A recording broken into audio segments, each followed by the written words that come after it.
गुरुवार की शाम से लेकर शनिवार की शाम तक घटनाक्रम बड़ी तेजी से बदला और तरुण तेजपाल की अग्रिम जमानत की अर्जी आखिरकार खारिज हो गई। आपको बताते हैं कि इस कवायद में 2 दिन तक क्या क्या हुआ।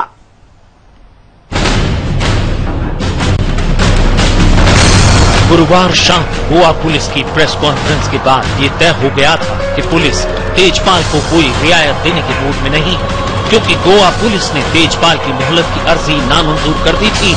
लिहाजा ये तय माना जा रहा था कि देर सवेर तेजपाल को कभी भी गिरफ्तार किया जा सकता है। मोहलत देने से इनकार के बाद तेजपाल पर दूसरा प्रहार करते हुए गोवा पुलिस ने अदालत में उनके खिलाफ गैर जमानती वारंट जारी करने की अर्जी दाखिल की और अदालत ने पुलिस की अर्जी मंजूर करते हुए तेजपाल के खिलाफ गैर जमानती वारंट जारी कर दिया।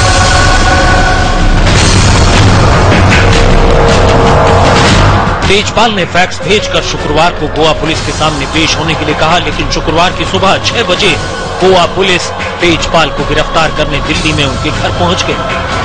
गोवा पुलिस को पूरी उम्मीद थी कि सुबह सुबह वो तेजपाल को गिरफ्तार कर लेगी, लेकिन तेजपाल घर पर नहीं मिले और 2 घंटे की मशक्कत के बाद पुलिस को खाली हाथ लौटना पड़ा। इस बीच तेजपाल के वकील ने नॉर्थ गोवा सेशंस कोर्ट में उनकी अग्रिम जमानत याचिका दाखिल कर दी और अदालत ने उनकी गिरफ्तारी पर शुक्रवार दोपहर 2:30 बजे तक के लिए रोक लगा दी। लिहाजा तेजपाल दोपहर 2:30 बजे तक आजाद थे।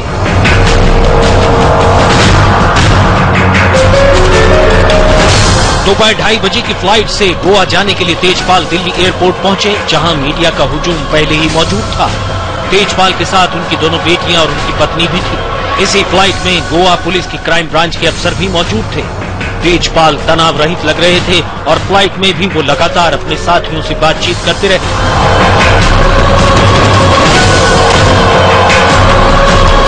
विमान गोवा की राजधानी पणजी के एयरपोर्ट पर पहुंचा।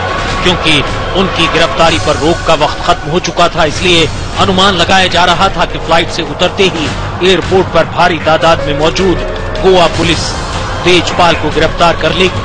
लेकिन काफी देर तक तेजपाल फ्लाइट से नहीं उतरे और जब वो फ्लाइट से नीचे उतरे तो तब तक अदालत उन्हें अंतरिम राहत दे चुकी थी। अदालत ने तेजपाल की गिरफ्तारी पर शनिवार सुबह 10 बजे तक के लिए रोक लगा दी। एयरपोर्ट से तेजपाल गोवा क्राइम ब्रांच के दफ्तर के लिए निकले, लेकिन उन्हें एयरपोर्ट पर मौजूद बीजेपी कार्यकर्ताओं के विरोध का सामना करना पड़ा और पुलिस ने बड़ी मुश्किल से उन्हें वहां से निकाला।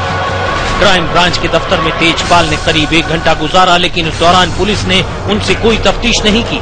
एक निजी मुचलके की कानूनी फॉर्मेलिटी के बाद तेजपाल अपने होटल के लिए रवाना हो गए। सुबह करीब 9 बजे तेजपाल अपने होटल से क्राइम ब्रांच के दफ्तर पहुंचे और कुछ देर गुजारने के बाद वो दोबारा अपने होटल पहुंच गए। करीब 10 बजे तेजपाल फिर होटल से सेशंस कोर्ट के लिए निकले, जहां उनकी अग्रिम जमानत याचिका पर सुनवाई चल रही थी।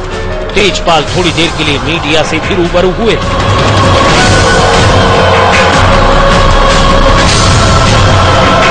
शुक्रवार के बाद शनिवार सुबह गोवा की अदालत में तेजपाल की अग्रिम जमानत पर दोबारा सुनवाई शुरू हुई और तेजपाल के वकीलों ने उनकी जमानत की गुहार लगाते हुए अदालत के सामने एक के बाद एक तर्क पेश किए, लेकिन सरकारी वकील ने दलीलें देकर उनकी जमानत का विरोध किया।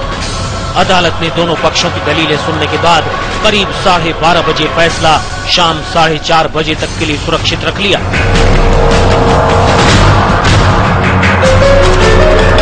शाम 4:30 बजे से सबकी निगाहें एक बार फिर गोवा सेशंस कोर्ट के फैसले पर लगी थी, ये जानने के लिए कि तेजपाल को बेल मिलती है या जेल। लेकिन तरुण तेजपाल गोवा पुलिस की क्राइम ब्रांच के दफ्तर पहुंच गए और जब तक उनके अग्रिम जमानत पर अदालत का फैसला नहीं आया, वो क्राइम ब्रांच में ही बैठे रहे।